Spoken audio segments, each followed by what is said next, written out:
Good morning.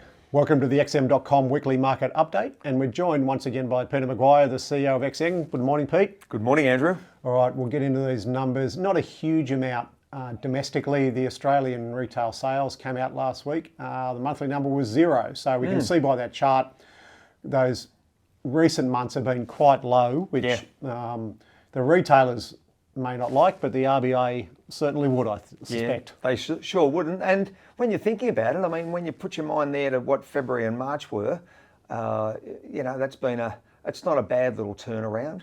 So yeah, I'll take 0. Yeah, but I think once again, this will be affected moving forward because clearly the RBA has to put rates up. Yep. Probably quite a bit more to tame inflation. Yeah, well, it seems to be a chase at the moment. They're all, a pedal to the metal. Yeah. Maybe the RBA needs to take some tips from the Reserve Bank in New Zealand, which have put rates up again 5.5%, and they're just clearly trying to nip it in the bud. Yeah, most aggressive of the advanced economies, New Zealand. So 12 successive, and we're going to see if they hit it for 13. Baker's dozen. Could well do. UK, we had the CPI numbers out last week, which they came off quite a bit, but not quite as much as what the market anticipated, but still at 8.7%. Once again, they're going to need to jack up those interest rates. Yeah, we're also the ECB, they're thinking another 60 basis points there, the Fed, and we'll talk about that in a second. But certainly, the POMs thought we might be even that 6 to maybe 7 handle, but that's, not a good sign. So I think they've had a dozen as well. So, up we go again over summer. They probably need to do it in bigger licks, but we'll leave that up to them. And once again, the pound still hasn't changed a huge amount in the last week, around that 123.5 mark. Yeah. So, but It's still been choppy for traders. But plenty of movement there, which is good. Yeah. Over in the US, the PCE numbers came out, which ticked up slightly, which is not ideal for inflation. This is a fairly accurate reading. Absolutely. That's what they go off, isn't it? Yeah, it is compared to the CPI. So only up a little bit, but you would sort of think and we'll see another chart shortly. Yeah. It looks as though the rates in the US probably need to go up a little bit more yet. Yeah, well, expectation was going to be 0.1. We hit a 0.4. The other side is that everyone thought 2 months ago, you and I had discussed it, and the market analysts are saying we're going to see the next move is going to be to the south. Well, that's not the case now. We're saying it's 37 to 40% baked in. We're going to see a rate rise in June, 85% in July.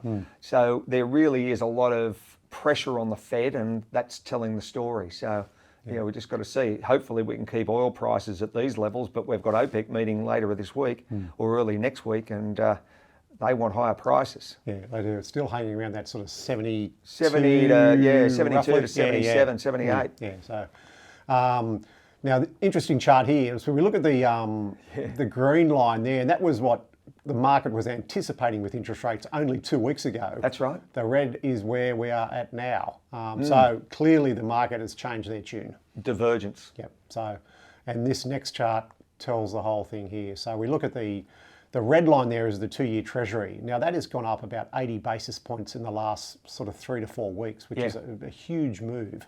It's been an almighty trade for bond traders. Yeah, but that basically is telling us that the market now expects higher interest rates compared to 1 month ago. Exactly right. When you're looking at what's happened, and you roll that across, as you've just said, as far as 2-year, think of what we've seen as far as movement to the upside for the US dollar. So higher rates are forcing the US dollar up. Yen's gone back to 140. Who could imagine that? Pound is, a bit crisscrossed and sideways movement, but the euro's come under pressure. So it's really quite exciting for currency trading. Yeah, because we saw the drop of that, the 2-year, etc., a couple of months ago, where everyone thought, interest rate rises are done, and now we see this rise, and it's not too dissimilar, just in the opposite direction. So that's right. Yeah, so I know the next interest rate moves at a couple of weeks away, but you would suspect another 25 basis points. So gold, once again, not a huge amount of activity there. It's been pretty stable the last couple of weeks. It's come off slightly, but still a pretty big number. And finally, if we look at, we've had obviously the earnings season is now finished. We see plenty of talk out of the US around how the equity market is super strong. Yep. But the reality is that it is super strong in a very small amount of companies, Yep. which is, well, obviously those big tech stocks which got sold off significantly last year. Yeah. A lot of money is flowing back into them, particularly on the back of all the discussion around AI, which is the hot topic of the month, if you like. But looking at that, saying that top 10 stocks are driving the bulk of the performance. And I think the biggest thing there is that final sentence there where it says the remaining 490 stocks of the S&P is up just 1% for the year. Yeah, I mean, it's the Pareto principle.